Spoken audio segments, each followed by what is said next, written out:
अब तक कोई भी जजमेंट आपने सुनी होगी या पढ़ी होगी तो उसमें कैसे लिखा जाता है कि तमाम साक्ष्यों और गवाहों को मद्देनज़र रखते हुए किसी को कन्विक्ट किया जा रहा है या किसी को एक्विट किया जा रहा है। मूवीज़ में भी, पिक्चरों में भी आपने अगर कभी किसी जज को ये डायलॉग देते हुए सुना होगा कि वो फाइनल जजमेंट दे रहे हैं, तब भी यही बोला जाता है, क्योंकि यही होता है।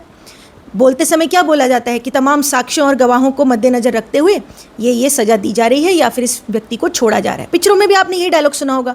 एक्चुअल में भी यही होता है। कोर्ट में, कानून में जो भी जजमेंट पास की जाती है वो इसी आधार पर की जाती है। किसी एक व्यक्ति को सिर्फ सुनकर या किसी एक पक्ष को सुनकर उसकी बात को मानकर जजमेंट नहीं की जाती है। तमाम साक्ष्यों और गवाहों के आधार पर ही जजमेंट दी जाती है। लेकिन आज हम एक ऐसी जजमेंट के बारे में डिस्कस करेंगे जिसमें ऐसा नहीं दिख रहा है कि तमाम साक्ष्यों और गवाहों के आधार पर जजमेंट दी जा रही हो। उस जजमेंट में ऐसा लिखा गया है कि एक लड़की के बयान पर विश्वास करके, सिर्फ उसके ऊपर विश्वास करके, फेथ करके जजमेंट लिखी गई है। ये मैं नहीं कह रही हूँ, ये जजमेंट में लिखा है। ये जजमेंट है जोधपुर हाईकोर्ट की आसाराम बापू की अपील की जजमेंट। इस जजमेंट के पैरा नंबर 32 में कोर्ट ने कहा है कि उस कुटिया में, जिस कुटिया में ये बताया गया कि ऐसा ऐसा केस हुआ है, उस कुटिया में 2 ही लोग मौजूद थे, एक विक्टिम और दूसरे आसाराम बापू। अब उस केस में 2 लोगों के अलावा अंदर क्या हुआ ये कोई नहीं जानता। Since none else other than appellant Asharam and the prosecutrix was in the kutia which had been shut and bolted from inside and the lights had been switched off. Except the 2 of them, no one could know or have known what happened inside the kutia.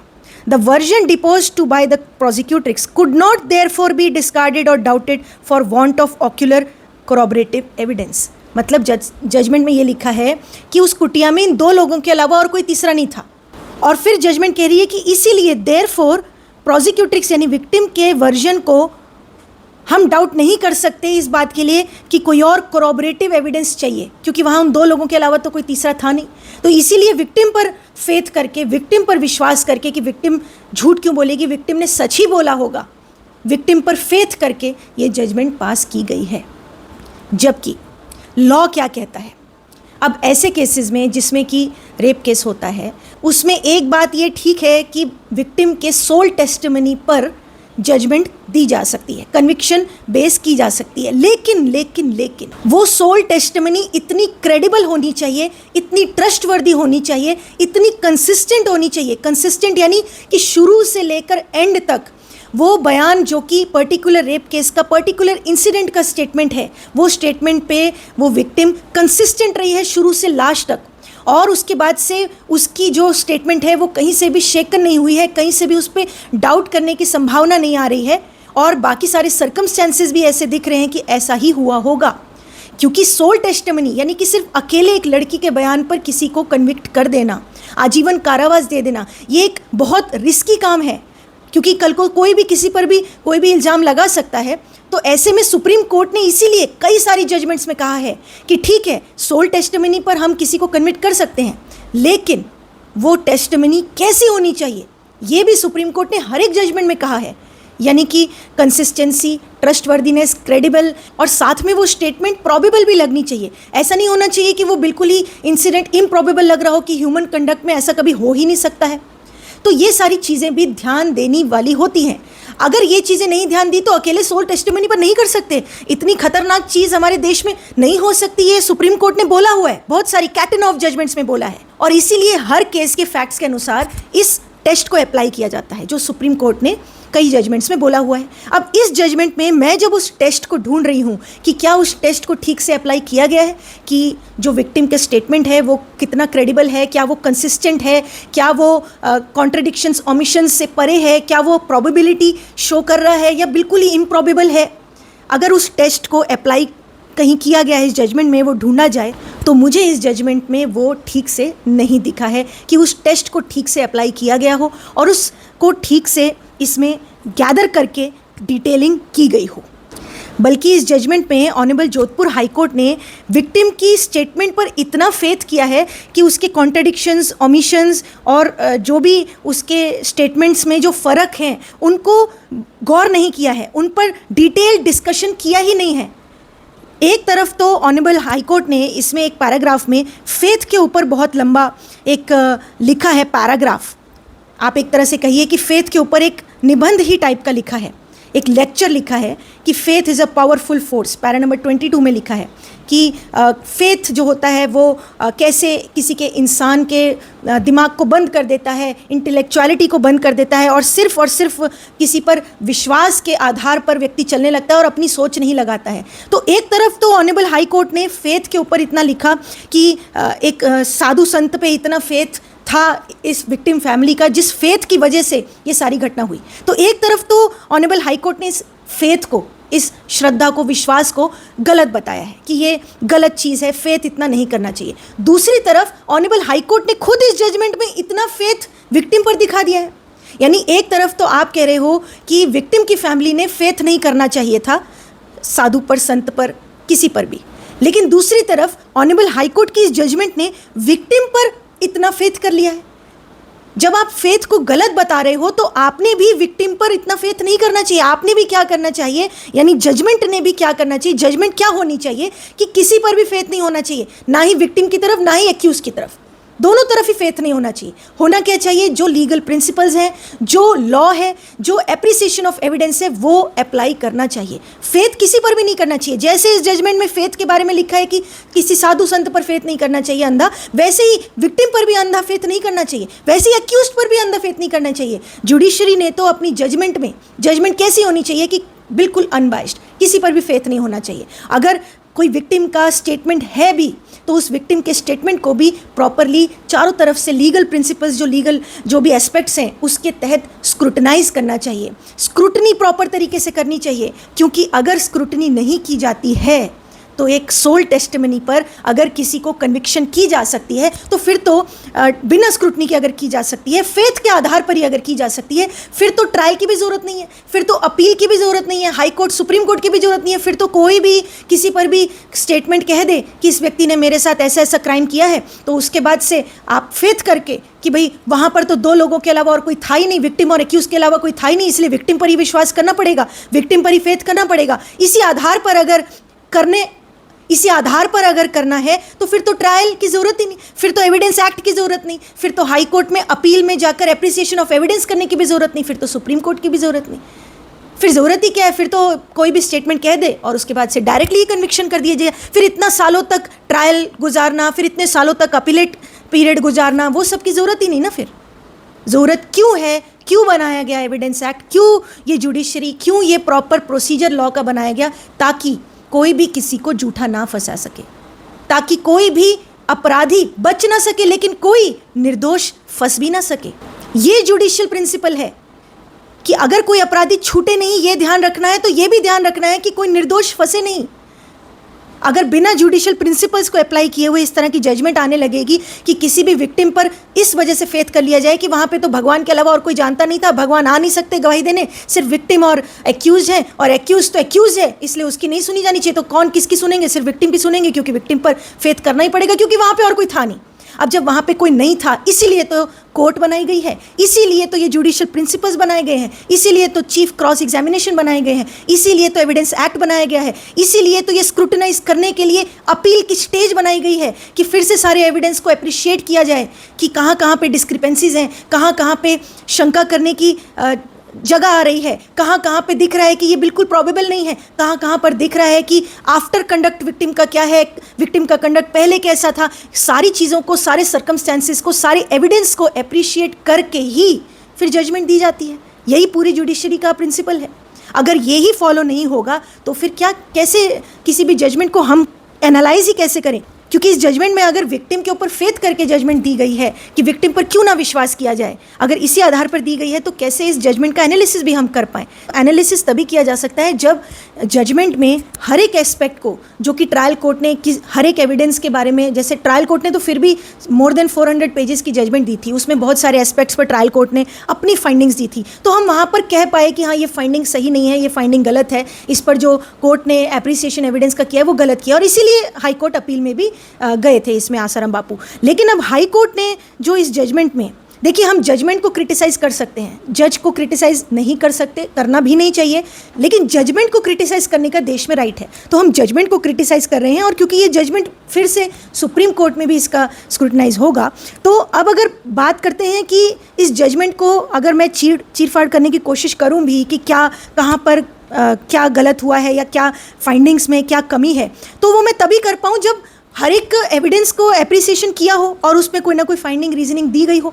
अब इसमें इस judgement में जो कि I think जो कि 90 pages के around है, ट्रायल कोर्ट की जजमेंट तो फिर भी 400 पेजेस से ज़्यादा थी, ये तो सिर्फ 90 पेजेस की जजमेंट है। इसमें हर एक एस्पेक्ट को, हर एक एविडेंस को, हर एक जो लोअर कोर्ट की फाइंडिंग्स थी उसके बारे में डिस्कशन नहीं किया गया है, पहली बात तो। यानी कि ये जजमेंट इतनी शॉर्ट है कि इसमें सब कुछ कवर ही नहीं किया गया है, क्योंकि मैंने खुद जो कि रिटन आर्ग्यूमेंट्स दी गई थी आसाराम बापू की तरफ से, रिटन आर्ग्यूमेंट्स इस केस में दाखिल की गई थी, वो 350 पेजेस की रिटन आर्ग्यूमेंट्स है। अब उस रिटन आर्ग्यूमेंट्स में भी जितना कुछ लिखा गया था उसमें से मैक्सिमम चीज़ें जजमेंट में इंक्लूड ही नहीं की गई हैं, यानी उस पर डिस्कशन ही नहीं किया गया है। और इनफैक्ट मैंने पहले दिन की आर्ग्यूमेंट सुनी भी थी हाईकोर्ट में, जो सीनियर एडवोकेट देवदत्त कामत जी ने आर्ग्यूमेंट की थी, तो पहले दिन की मैं सुन पाई थी, सारे दिन की नहीं भी सुनी थी मैंने, लेकिन पहले दिन की आर्ग्यूमेंट में भी मैंने काफ़ी कुछ नोट कर लिया था कि आर्ग्यूमेंट बहुत अच्छे तरीके से कामत जी कर रहे थे। तो लेकिन वो पहले दिन की आर्ग्यूमेंट भी इस जजमेंट में इंक्लूडेड नहीं है, जो कि मैंने खुद सुनी थी। सेक्शन 370 ऑफ आईपीसी में, जो कि ट्रैफिकिंग का सेक्शन है, उस पर कामत जी ने बहुत अच्छा डिटेल में आर्ग्यूमेंट किया था, वो भी डिटेल्ड तरीके से जजमेंट में इंक्लूड नहीं किया गया है। उसका फाइंडिंग, रीजनिंग, आंसर उसका नहीं सेटिस्फैक्ट्री दिया गया है जजमेंट में। अब बाकी दिनों का तो मुझे नहीं पता, क्योंकि मैंने बाकी दिनों की आर्ग्यूमेंट नहीं सुनी थी, लेकिन पहले दिन की जो मैंने सुनी थी वो भी जजमेंट में मुझे कहीं दिख नहीं रही है, क्योंकि कामत जी ने काफ़ी अच्छी 370 सेक्शन आईपीसी पर आर्ग्यूमेंट की थी। तो एनालिसिस तो तब किया जाए जब यहाँ पर हर एक एविडेंस को अप्रिशिएट किया गया होता।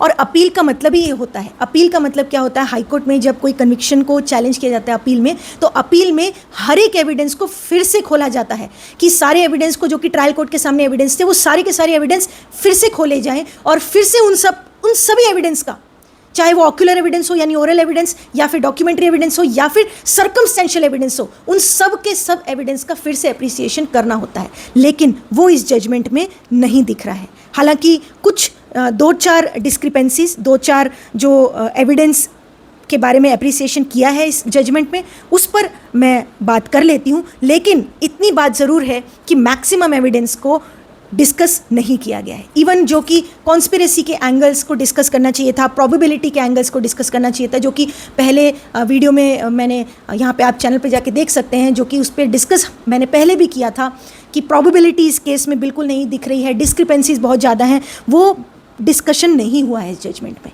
इस जजमेंट में वो मिसिंग है। लेकिन जिन पॉइंट्स को जजमेंट में कवर किया है और रीजनिंग दिया है, उस पर हम थोड़ा सा बात कर लेते हैं। हाई कोर्ट की अपील की जजमेंट में क्या होना चाहिए कि अपीलेट कोर्ट ने फिर से एविडेंस को अप्रिशिएट करना होता है। लेकिन हाई कोर्ट की इस जजमेंट में ट्रायल कोर्ट की ही फाइंडिंग्स के पैराग्राफ को लिखकर जगह जगह ये कहा गया है कि ये ट्रायल कोर्ट की जजमेंट हमारी नज़र में ये सही है, क्योंकि जो ट्रायल कोर्ट ने फाइंडिंग दी है वो हमें भी सही लग रही है। जैसे कि फॉर एग्जांपल कॉन्स्पिरेसी के एंगल को, जहाँ पे लिखा गया कि फॉल्स फंसाने का एक मोटिव था विक्टिम फैमिली के पास में, तो वहाँ पे ट्रायल कोर्ट में तो बहुत सारी चीज़ें डिस्कस की गई थी कि क्यों फंसाया गया। उसमें कई सारे लोगों के नाम भी दिए गए थे और रैंसम की भी स्टोरी थी कि 50 करोड़ की मांग की गई थी। बहुत सारे डिफेंसेस थे। एक पंकज दुबे नाम के आदमी का भी जिक्र था कि वो भी इन्वॉल्व था विक्टिम के साथ में। तो ये सारी चीज़ें थी उसमें ट्रायल कोर्ट के सामने कि कॉन्स्पिरेसी का एंगल है, झूठा फंसाने के लिए पहले से कॉन्स्पिरेसी की गई थी। तो हाईकोर्ट ने इस जजमेंट में ट्रायल कोर्ट के ही वर्जन को कहा कि हमें ये वर्जन सही लगता है। अब ट्रायल कोर्ट ने अपने वर्जन में क्या कहा था, ये हाईकोर्ट की जजमेंट के पैरा 82 में डिस्कस किया गया है। ट्रायल कोर्ट ने ये कहा था कि अगर पहले से कॉन्स्पिरेसी होती विक्टिम की फैमिली की, तो विक्टिम की फैमिली जब जोधपुर में आई और मनई आश्रम में जो भी सीन उन्होंने बताया कि ऐसा ऐसा हुआ, तो वो तुरंत अगले दिन जोधपुर में ही कंप्लेंट कर देते। वो पहले शाहजहाँपुर नहीं जाते, शाहजहाँपुर से फिर दिल्ली नहीं जाते, फिर दिल्ली में जाके दर्ज नहीं करते। ये एक ह्यूमन कंडक्ट लग रहा है, नेचुरल कंडक्ट लग रहा है, ऐसा ट्रायल कोर्ट ने कहा था। अब इस चीज़ को हाई कोर्ट की जजमेंट में कहा गया है कि हाँ ये हम भी मानते हैं कि ये बात सही है। आपने उस पर डिस्कशन ही नहीं किया कि आपको ये बात क्यों सही लग रही है, बल्कि जो चीज़ अननेचुरल लग रही है उसको नेचुरल कंडक्ट बताया गया है कि इमीडिएटली अगर कॉन्स्पिरेसी होती तो इमीडिएटली कंप्लेंट कर दी जाती। मतलब जहाँ पर हम कोर्ट में आर्ग्यूमेंट करते हैं कि डीले जो होता है वो गलत होता है, कि डीले से कोई आया, तो ये जनरल आर्ग्यूमेंट होती है हमारी कि डीले से आया तो भाई शंका करने का पॉइंट है, इस पर और थोड़ा सा स्क्रूटिनाइज किया जाए केस को, क्योंकि डीले पर क्यों आए उसका कारण नहीं दिया गया। अभी यहाँ पर डीले को अच्छा बताया गया कि तुरंत एफआईआर नहीं करी ना, इतने डीले के बाद से वो पहले घर गई शाहजहाँपुर, 4 दिन बाद जाके फिर 5वें दिन वो दिल्ली गई। तो ये जो डीले हुआ है, अब ये जो डीले है कोर्ट को ज़्यादा अच्छा लग रहा है, ट्रायल कोर्ट को, और उस ट्रायल कोर्ट की फाइंडिंग को हाई कोर्ट ने कहा कि हमें इस फाइंडिंग में कोई गलती नहीं दिखती है, यानी कॉन्स्पिरेसी नहीं है। इस बात को एक इतनी छोटी से तर्क से पूरी कॉन्स्पिरेसी को हटा दिया, कि फॉल्स मोटिव को हटा दिया, कि मोटिव कुछ भी नहीं हो सकता क्योंकि तुरंत एफआईआर नहीं करी, तुरंत एफआईआर नहीं करी, इससे फॉल्स मोटिव कैसे गिर गया। ये बिल्कुल ही फाइंडिंग जो है वो समझ के परे है, थोड़ी सी मतलब नेचुरली समझ में नहीं आती है कि ये फाइंडिंग क्यों दी गई है। अब यही सारी ट्रायल कोर्ट की फाइंडिंग को हाई कोर्ट में डिस्कशन करना था, और हाई कोर्ट ने जजमेंट में अपनी इनको कैसे अप्रिसिएट करना था कि ये सही है कि गलत है। लेकिन एक लाइन में इस जजमेंट में कहा गया है, बस एक लाइन में, कि ट्रायल कोर्ट की फाइंडिंग सही है। बल्कि इनफैक्ट हाई कोर्ट की जजमेंट में आगे ये लिखा गया है कि फॉल्स मोटिव को हम इसलिए भी नहीं मानते क्योंकि अगर कॉन्स्पिरेसी होती विक्टिम साइड से, कोई फॉल्स मोटिव होता तो सिर्फ आसाराम बापू को ही फंसाते, साथ में शिल्पी शरद को क्यों फंसाया, उनका नाम क्यों लगाया। अब ये भी फाइंडिंग थोड़ी अजीब ही लगती है, क्योंकि अगर किसी को फंसाने के लिए साथ में कहानी को क्रिएट करने के लिए 2-4 और लोगों की ज़रूरत है इन्वॉल्वमेंट करवाने की, तो इसीलिए 2-4 लोगों का और नाम डाला गया।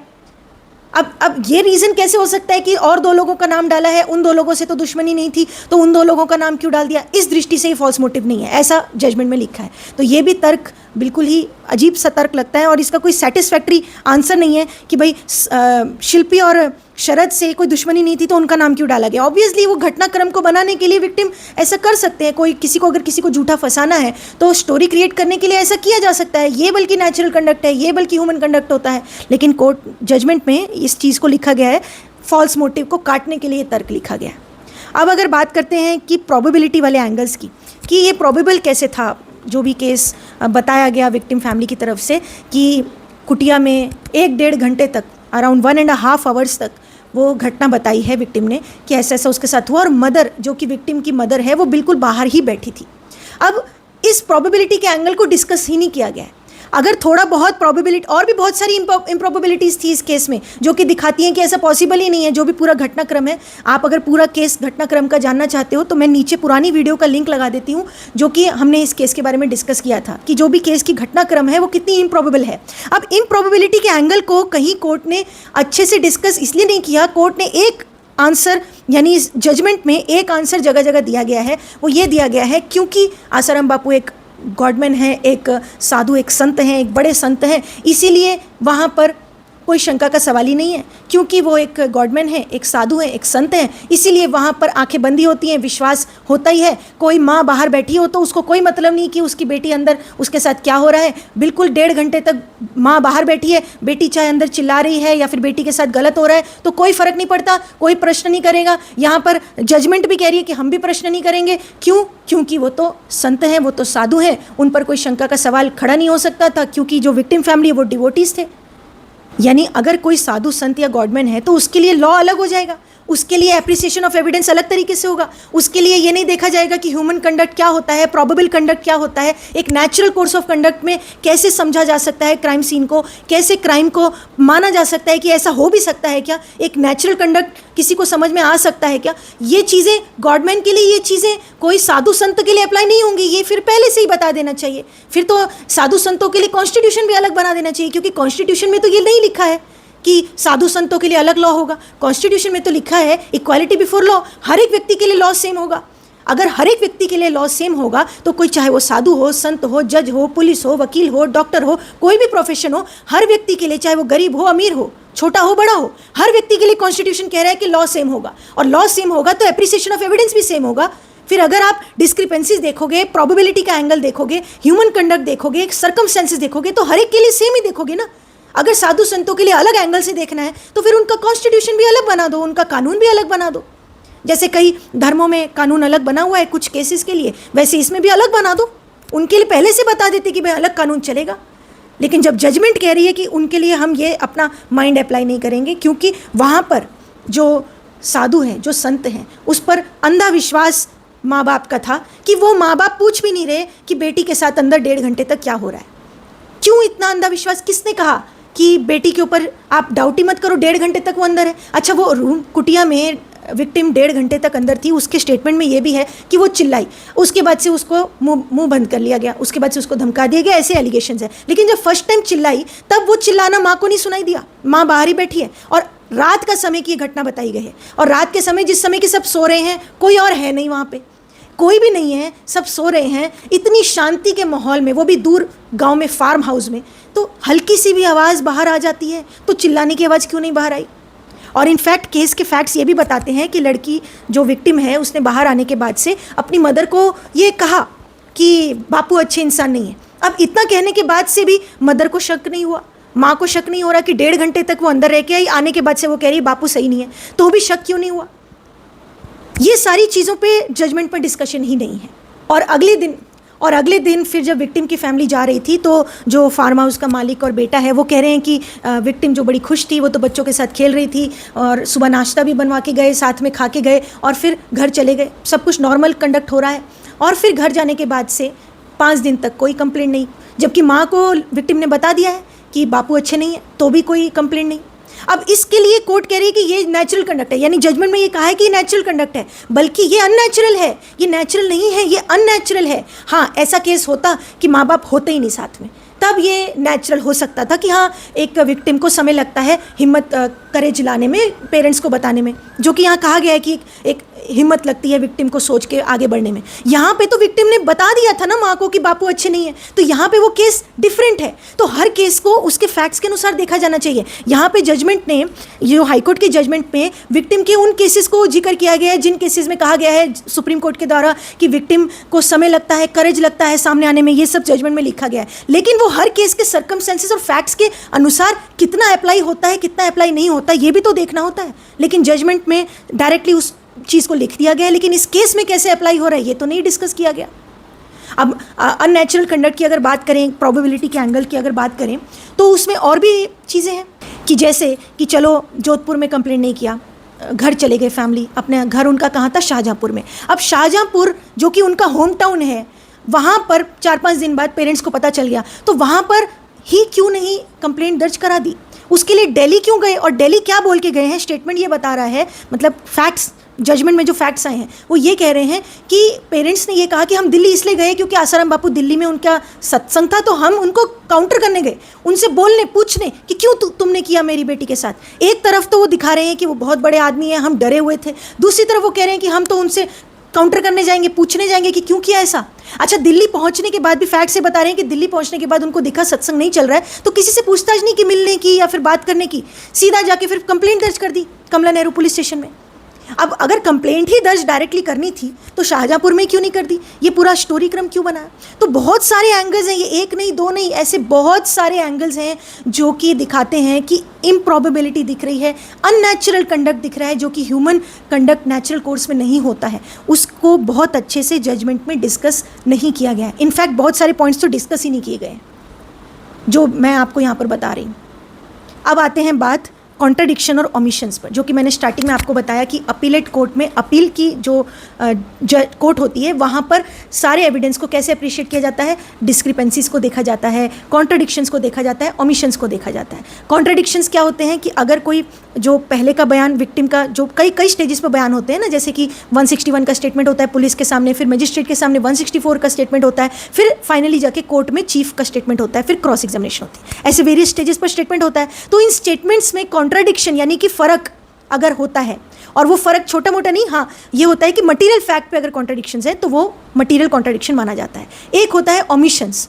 ओमिशंस क्या होते हैं कि कोई बात, कोई मटीरियल फैक्ट जो कि बहुत इंपॉर्टेंट है केस के लिए, वो मटीरियल फैक्ट अगर आपने शुरू के स्टेटमेंट में यानी पुलिस में जब स्टेटमेंट दिया, मजिस्ट्रेट के सामने जब स्टेटमेंट दिया, तब कोई फैक्ट नहीं बोला, लेकिन कोर्ट में आने के बाद से चीफ एग्जामिनेशन जब हुआ तब वो स्टेटमेंट दिया, तो इसको बोलते हैं ओमिशन। यानी कि पहले तो आपने ये बात नहीं बोली थी, लेकिन कोर्ट में आने के बाद से आपने ये बात बोली है, तो ये आपने ओमिशन किया है, यानी आपने पहले क्यों नहीं बताया, अब जो आप आके बता रहे हो ये ओमिशन होता है। तो इन ओमिशंस और कॉन्ट्रडिक्शंस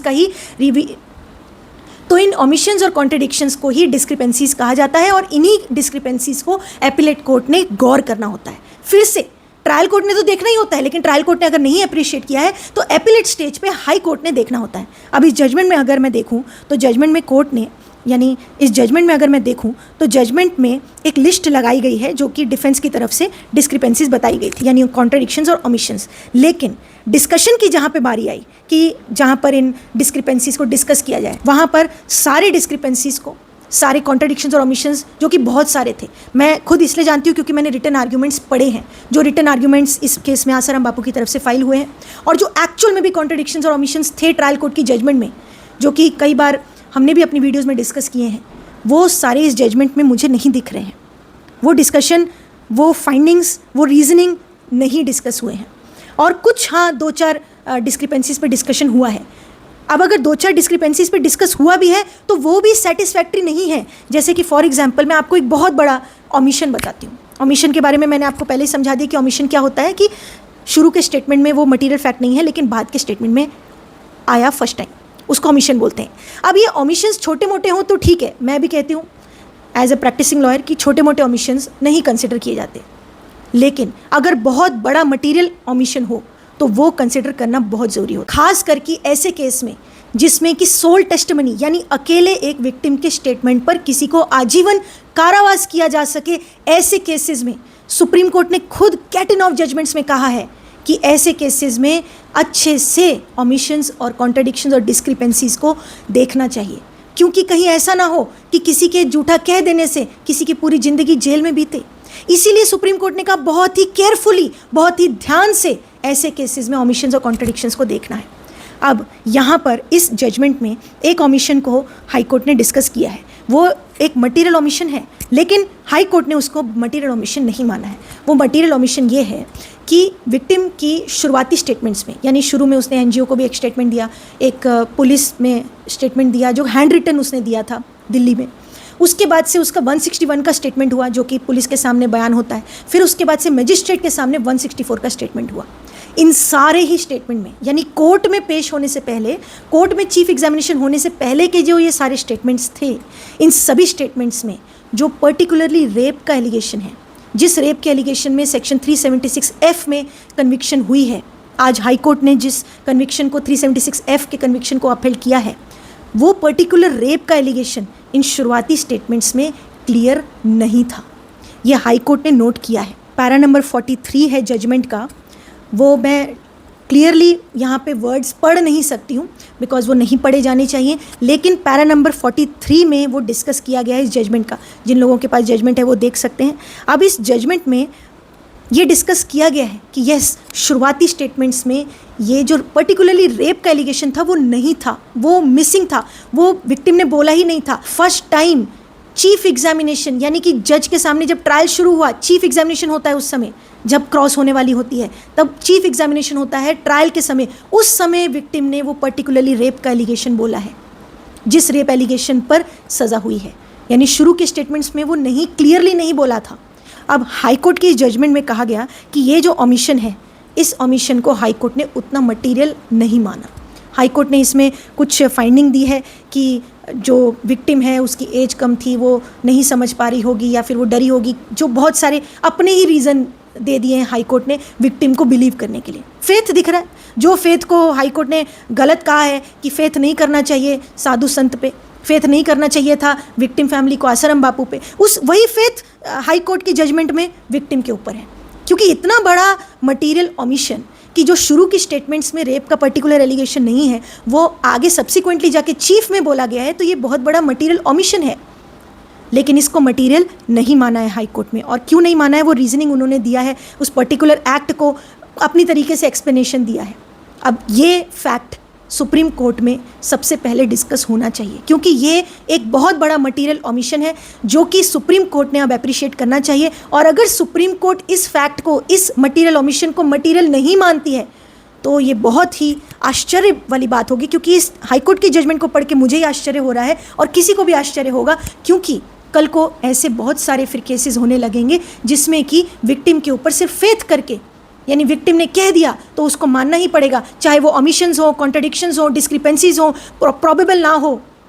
अगर ऐसा होने लग जाएगा तो फिर कोई भी किसी को भी किसी भी केस में झूठा फंसाने लग जाएगा। और रियल में जहाँ पर ऐसे केसेस होते हैं, रियल में कितने ऐसे केसेस, रेप केसेस होते हैं, रेप मर्डर वाले केसेस होते हैं जिसमें कि कितना डिटेल में स्क्रूटनाइज किया जाता है अपीलेट स्टेज पे, हाई कोर्ट के द्वारा, सुप्रीम कोर्ट के द्वारा, और डिस्क्रिपेंसीज, छोटी छोटी डिस्क्रिपेंसीज को देखकर अपराधियों को छोड़ दिया जाता है। इतने बड़े बड़े निठारी केस का अगर आपने निठारी केस को जानना है तो आप चैनल पे जाके, मैं लिंक भी डाल देती हूँ नीचे कनेक्ट में, या आप चैनल पे जाके फाइंड आउट कर सकते हैं। निठारी केस के उसमें इतना अच्छे से स्क्रूटनाइज किया हाई कोर्ट और सुप्रीम कोर्ट ने। अब ऐसे केसेस में तो इतना आप स्क्रूटनाइज करो एविडेंस को, जिस केस में उस व्यक्ति ने खुद ही कन्फेशन भी दिया था, उस केस में क्लियर ही केस था वो तो, लेकिन उस केस में वो एक्विट हुआ है निठारी वाला अपराधी। क्यों? क्योंकि डिस्क्रिपेंसीज है, और वहाँ पे इतने अच्छे से स्क्रूटनाइज किया गया है केस को, इतने अच्छे से एविडेंस को अप्रिशिएट किया गया है। लेकिन इस केस में एविडेंस, इस जजमेंट में अगर देखें तो स्क्रूटनाइज नहीं किया गया, जबकि ऐसे केसेस में ज़्यादा स्क्रूटनाइज होना चाहिए, जहाँ पे कि सिर्फ सोल टेस्टिमनी है, जहाँ पर कि संभावना है कि कोई झूठ भी बोल सकता है, जहाँ पर मोटिव भी दिख रहा है कि फॉल्स कहीं ना कहीं फंसाने का मोटिव है, तो वहाँ पर तो और स्क्रूटनाइजेशन होना चाहिए। वहाँ पर स्क्रूटनी नहीं हो रही, लेकिन ऐसे निठारी जैसे केसेस में स्क्रूटनी हो रही है। निठारी के अलावा ऐसे बहुत सारे केसेस हमने चैनल पे डाले हैं, जिसमें कि कई सारे रेप मर्डर केसेस में कितने ऐसे अपराधी जिनका क्लियर कट केस है, वहाँ पर भी अपराधी छूटे हैं डिस्क्रिपेंसीज की वजह से। लेकिन यहाँ पे डिस्क्रिपेंसी नहीं मानी जा रही। क्यों? क्योंकि इस जजमेंट में विक्टिम के ऊपर बहुत फेथ कर दिया गया है, कि विक्टिम के ऊपर फेथ है, कि विक्टिम और एक्यूज के अलावा वहाँ पर कोई नहीं था, तो हम फेथ तो विक्टिम पे ही करेंगे, एक्यूज पे तो नहीं करेंगे। अरे आपको फेथ नहीं करना है, जुडिशरी को फेथ नहीं करना होता है, जुडिशरी को फेथ से ऊपर उठ के स्क्रूटनाइज करना होता है। इसीलिए तो जुडिशरी बनाई गई है, इसीलिए तो एविडेंस एक्ट बनाया गया है। अब आगे और बात करते हैं अगर कॉन्ट्रडिक्शंस और ओमिशंस की, तो 2-4 और ओमिशंस पर हाई कोर्ट की जजमेंट में डिस्कशन है, तो वो भी पर्टिकुलर रेप के एलिगेशन के रिगार्डिंग ही है, जो कि हम यहाँ पर ओरली डिस्कस नहीं कर सकते हैं। लेकिन उसमें भी कोर्ट ने अगर पढ़ेंगे जजमेंट को, लेकिन उसमें भी अगर जजमेंट को पढ़ेंगे तो विक्टिम के ऊपर फेथ करके किया गया है। बाकी और बहुत सारे कॉन्ट्रडिक्शंस और ओमिशंस थे जिनको कि नज़रअंदाज किया गया है, जिनको कि डिस्कशन और मतलब अच्छे से डिस्कशन ना करके उस पर रीजनिंग फाइंडिंग नहीं दी गई है। तो मेरा ये कहना है, ठीक है, अगर छोटी मोटी डिस्क्रिपेंसीज, छोटे मोटे कॉन्ट्रडिक्शंस, ओमिशंस को कंसिडर नहीं भी करना चाहिए, ठीक है, रेप केस में नहीं किया जाता, लेकिन जो पर्टिकुलर मेन एलिगेशन पर, जो पर्टिकुलर रेप एलिगेशन पर अगर इतना बड़ा ओमिशन है तो उसको तो कंसिडर करना ही चाहिए। उसको कंसिडर किए बिना रेप केस में कन्विक्शन, वो भी आजीवन कारावास की, कैसे दी जा सकती है?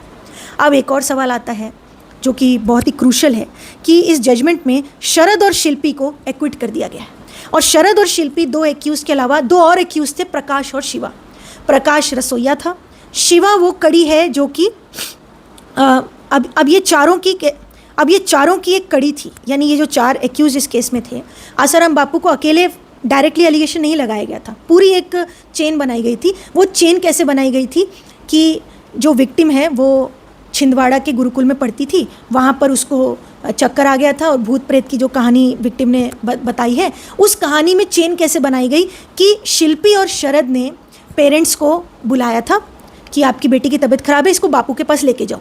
अब वहाँ पे शरद और शिल्पी ने पेरेंट्स को जब बोला कि बापू से कनेक्ट करो, बापू के पास जाओ, अब बापू से कनेक्ट कैसे किया जाए उसके लिए आया शिवा, कि शिवा के थ्रू पता चला कि बापू कहाँ पर है। यानी पेरेंट्स ने शिवा से पूछा, शिवा ने बताया कि बापू इस समय यहाँ है, इस समय वहाँ है, मतलब इसीलिए वो जोधपुर पहुँचे, ऐसी स्टोरी है। अब उसके बाद से दूसरा कनेक्शन प्रकाश का कैसे आया कि बापू प्रकाश के थ्रू ही बात कर रहे थे, यानी जो फ़ोन है वो फ़ोन पे जो कॉन्टैक्ट हो रहा था वो प्रकाश के थ्रू हो रहा था, बापू प्रकाश के थ्रू कॉन्टैक्ट कर रहे थे। अब ये पूरी चेन है। अब चेन कैसे बन रही है? शरद शिल्पी से शिवा, शिवा से फिर बापू। अब यहाँ पर गौर करने वाली बात है कि प्रकाश और शिवा पहले ही ट्रायल कोर्ट से एक्विट हो चुके, यानी एक कड़ी तो वहीं टूट गई, जहाँ पे बोला गया कि पेरेंट्स ने शिवा से कांटेक्ट किया और शिवा के कहने पे ही उनको पता चला कि बापू जो है वो जोधपुर है, तो वो जोधपुर गए। अब शिवा एक्विट हो गया, शिवा का लिंक, ट्रायल कोर्ट ने कह दिया कि लिंक नहीं है, शिवा का लिंक इस्टेब्लिश नहीं हो पाया, एक कड़ी टूट गई। अब दूसरी कड़ी इधर आ रही है शरद और शिल्पी की, कि शरद और शिल्पी फर्स्ट स्टार्टिंग पॉइंट है जिन्होंने बोला कि लड़की को भूत प्रेत है, इस वजह से आप विक्टिम को जो है आसाराम बापू के पास ले जाओ। अब ये बताइए, शरद और शिल्पी अगर एक्विट हो गए शरद और शिल्पी एक्विट हो गए, शिवा पहले ही एक्विट हो चुका, प्रकाश भी एक्विट हो चुका है। तो ये जो चेन थी कि शरद और शिल्पी ने पेरेंट्स को बुलाया, विक्टिम के पेरेंट्स को, और विक्टिम के पेरेंट्स को कहा कि बापू के पास जाओ, बापू के पास जाने के लिए शिवा से कांटेक्ट करो, शिवा ने प्रकाश से कांटेक्ट करा। अब ऐसे ये जो कड़ी थी, ये कड़ी कैसे अब रहेगी, क्योंकि शरद और शिल्पी एक्विट कर दिए गए हाई कोर्ट के द्वारा, शिवा और प्रकाश ट्रायल कोर्ट के द्वारा एक्विटेड थे। तो ये चेन ही टूट गई। और खुद कोर्ट भी कह रही है कि ये कॉन्स्पिरेसी का एंगल टूट चुका है, कॉन्स्पिरेसी नहीं है, 120 सेक्शन हटा दिया है। लेकिन उसके बावजूद भी हाई कोर्ट की जजमेंट में ये कहा गया है कि उसके बावजूद भी आसाराम बापू कन्विक्टेड है। आसाराम बापू की जो घटना हुई है वो हुई है। अब इसी बात में से एक और बात उठती है जो कि मैं पहले भी डिस्कस कर रही थी, प्रोबेबिलिटी के एंगल को, जो कि है कि अगर शिल्पी और शरद ने विक्टिम के पेरेंट्स को छिंदवाड़ा में बुलाया था और कहा कि बापू के पास ले जाओ, बापू ने बुलाया है, तो अब ये क्वेश्चन भी तो उठता है कि अगर आसाराम बापू को ये घटना करनी ही थी तो फिर उनके पास तो एम्पल चांसेस थे ना कहीं भी करने के। जब विक्टिम उन्हीं के स्कूल में पढ़ रही है, उन्हीं के गुरुकुल में पढ़ रही है, तो इतना लंबा प्रोसीजर करने की क्या जरूरत है, वो भी पेरेंट्स को बुला के, पेरेंट्स के सामने ही करवाने की क्या जरूरत है। मतलब आप खुद ही अपने ऊपर शंका खड़ा कर रहे हो कि पेरेंट्स को बुला रहे हो और जोधपुर के वहाँ पर कुटिया में पेरेंट्स को बाहर ही बिठा रहे हो और फिर उसके बाद से 1.5 घंटा विक्टिम को अपनी कुटिया के अंदर पूरी घटना कर रहे हो। ये बिल्कुल ही ह्यूमन कंडक्ट के ऑपोजिट लगता है। लेकिन इस पर डिस्कशन हाई कोर्ट की जजमेंट में नहीं है। एक और डिस्कशन इंपॉर्टेंट था जो भी हाई कोर्ट में मुझे जजमेंट में नहीं दिख रहा है, कि जो फैक्ट्स हैं वो ये बताते हैं कि जब मनई कुटिया में जो ये सारी घटना हुई थी, उस समय जब ये फर्स्ट टाइम, यानी कि जब रात को वहाँ पर पहुँचे तो आसाराम बापू से जब ये विक्टिम फैमिली मिले, तो विक्टिम फैमिली ने जो आसाराम बापू को बताया भूत प्रेत के बारे में कि विक्टिम के ऊपर ऐसा है, जो भी फैक्ट्स हैं, तो आसाराम बापू ने क्या जवाब दिया वो एविडेंस में है। आसाराम बापू ने ये बोला विक्टिम के फादर को कि तुम 11 दिन का अनुष्ठान करो जोधपुर में ही रह के, और विक्टिम के लिए बोला कि विक्टिम अहमदाबाद जाके अनुष्ठान करे। यानी जो उपाय था वो वहां पर आसाराम बापू ने क्लियर बता दिया था, जो उपाय करना था वो बता दिया था। अगर जजमेंट का ये कहना है कि वो इतने ही फॉलोअर्स डिवोटीज थे आसाराम बापू के, तो उतना ही वो फॉलो कर लेते और उतना फॉलो करने के लिए वहां से फिर चले जाते। लेकिन वो क्यों रुके रात को वहां पर? रात को वहां पर रुके ही क्यों? आसाराम बापू ने कहा हो उनको रात को रुकने का, ऐसा कुछ नहीं है। डिटेल फैक्ट ये है कि वो रुके वहाँ पे अपनी मर्जी से। यानी वो सेटिस्फाइड नहीं थे इस बात से कि 11 दिन वहाँ पे अनुष्ठान किया जाए या फिर अहमदाबाद में अनुष्ठान किया जाए। वो स्पेसिफिकली जानबूझकर जोधपुर में रुके हैं। इस पर भी बहुत डिटेल एनालिसिस नहीं किया गया। ऐसे बहुत सारे पॉइंट्स हैं, यानी अगर हम बैठेंगे चर्चा करने तो ये एक दिन की बात है ही नहीं। और इसीलिए सीनियर एडवोकेट कामत जी ने जो जोधपुर हाईकोर्ट में आर्ग्यूमेंट किया, वो कई दिन तक आर्ग्यूमेंट चला, मैंने सुना है। हालांकि मैं सब दिन का आर्ग्यूमेंट नहीं सुन पाई, लेकिन ऑब्वियस सी बात है इतने दिन की आर्ग्यूमेंट होनी ही पड़ेगी। बहुत सारे फैक्ट्स हैं जो कि मैं इस वीडियो में सारे कवर नहीं कर सकती हूँ। बहुत सारी डिस्क्रिपेंसीज हैं, कॉन्स्पिरेसी के एंगल्स हैं, झूठा क्यों फंसाया गया इस बात के भी बहुत सारे प्रूफ हैं, बहुत सारी चीज़ें हैं। और रिटन आर्ग्यूमेंट्स में बहुत सारी ये चीज़ें डाली गई थी हाई कोर्ट के पास में, लेकिन हाई कोर्ट की जजमेंट में वो सारी चीज़ें नहीं दिख रही हैं। बहुत अच्छे से सारे एविडेंस को अप्रिशिएट नहीं किया गया है। और सुप्रीम कोर्ट में भी जाने पर यही मेन पॉइंट होना चाहिए कि हाई कोर्ट ने सारे एविडेंस को अप्रिशिएट नहीं किया है, डिस्क्रिपेंसीज को नहीं गौर किया है। और पर्टिकुलरली ऐसे केसेस में जहाँ पर कि सोल टेस्टिमनी पर रिलाई किया जाता है और जहाँ पर मटीरियल ओमिशन है कि पर्टिकुलर रेप के इंसिडेंट पर ही ओमिशन है, तो ऐसे केस में तो हाई कोर्ट ने और अच्छे से स्क्रूटनी करनी चाहिए थी, जो कि नहीं की गई है। तो सुप्रीम कोर्ट में भी ये आर्गुमेंट होना चाहिए और हम उम्मीद करते हैं कि सुप्रीम कोर्ट एटलीस्ट अब इस केस में दखल दे। बिकॉज अगर इस केस में दखल नहीं दिया जाता है और ये जजमेंट इस तरह की पास हुई है, तो ये तो एक बहुत ही ख़तरनाक चीज़ है। क्योंकि अगर इस तरीके से जजमेंट्स पास होने लगेंगी, फिर तो रेप लॉज का जो मिसयूज़ है वो इतना ज़्यादा बढ़ जाएगा कि फिर रियल में जो रेप लॉज को स्ट्रिक्ट बनाया गया, जिस मकसद से बनाया गया था कि ऐसे केसेस में जिसमें कि सच में ऐसे अपराधी जो कि रेप करते हैं उनके लिए नज़ीर बनने के लिए ये लॉज को स्ट्रिक्ट बनाया गया था, लेकिन अगर इनका मिसयूज़ होने लग जाएगा तो कल को कोई रियल विक्टिम पर भी विश्वास नहीं कर पाएगा, कल को कोई रियल केस में भी जस्टिस नहीं मिल पाएगा। और मालूम है इतने सारे रेप और मर्डर के केसेस में आज भी ट्रायल पेंडिंग है और आज भी कितने सारे केसेस में एक्विटल हो जाते हैं, क्योंकि कोई कानून का अगर अत्यधिक मिसयूज़ होने लग जाए और कोई कानून का मिसयूज़ पर ऐसी जजमेंट आने लग जाए जिस जजमेंट पे एविडेंस को अप्रिशिएट ना करके विक्टिम के ऊपर सिर्फ फेथ करके जजमेंट करने लग जाएंगे, तो और मिसयूज़ बढ़ेगा। और जितना ज़्यादा किसी लॉ का मिसयूज़ होता है उस लॉ की अहमियत उतनी ही ज़्यादा और कम होती चली जाती है। और ये केस तो और भी एक चीज़ सिखा के जाता है, जो कि लास्ट टाइम भी थोड़ा सा मैंने जिक्र किया था हमारे इस चैनल पर, और ये जजमेंट के बाद से तो वो बात अब और ज़्यादा मैं आपको बताना चाहूँगी कि अब से तो कोई भी जैसे कि इस जजमेंट में हाई कोर्ट की जजमेंट में लिखा है कि उस कुटिया में 2 ही लोग थे, सिर्फ विक्टिम और एक्यूज, और तो कोई था नहीं, भगवान ही जानता है वहाँ पे क्या हुआ, हम तो जान नहीं सकते हैं, तो हम विक्टिम पे ही विश्वास करेंगे। तो अगर ऐसी ये चीज़ पढ़कर तो ये लगता है कि इसके बाद से कोई भी किसी भी व्यक्ति से अगर आप मिलो तो आप CCTV की निगरानी में ही मिलो। ये थोड़ा सा जिक्र हमने अपनी लास्ट वीडियो में किया था, लेकिन मैं आपको अगर एग्जांपल बताऊं तो जैसे हमारे फाइट फॉर राइट के फाउंडर हैं, उन्होंने जब से फाइट फॉर राइट बना, जब से मुझे लॉयर बनाया, तब से उन्होंने कहा कि कभी भी तुम किसी से अकेले मिलना ही नहीं। और हमारे फाउंडर भी कभी भी किसी से मीटिंग करते हैं, या फिर हमारी फाइट फॉर राइट की मीटिंग होती है, या फिर मेरी भी क्लाइंट के साथ कोई भी मीटिंग होती है, तो जो मुझे जानते हैं, जो हमारे फाउंडर को जानते हैं, वो इस बात को जानते होंगे कि कभी भी किसी से भी अकेले नहीं मिलते।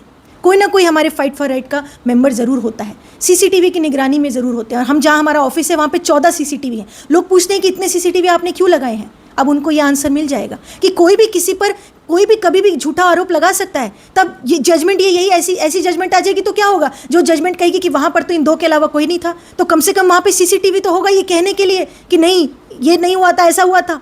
तो इसीलिए CCTV बहुत मस्ट है, अब तो आप सबके लिए भी मस्ट है।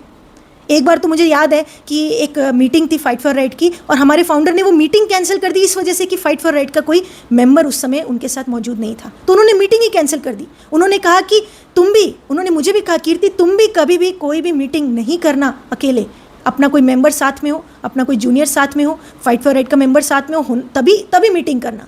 क्योंकि आज की डेट में किसी पर भी कोई भरोसा नहीं किया जा सकता, और हम तो इतने बड़े बड़े विषय उठाते हैं, इतने बड़े बड़े केसेस हैंडल करते हैं, तो जाहिर सी बात है अपने तो दुश्मन बहुत ही होने हैं, तो कभी भी कोई भी किसी को भी झूठा फंसा सकता है।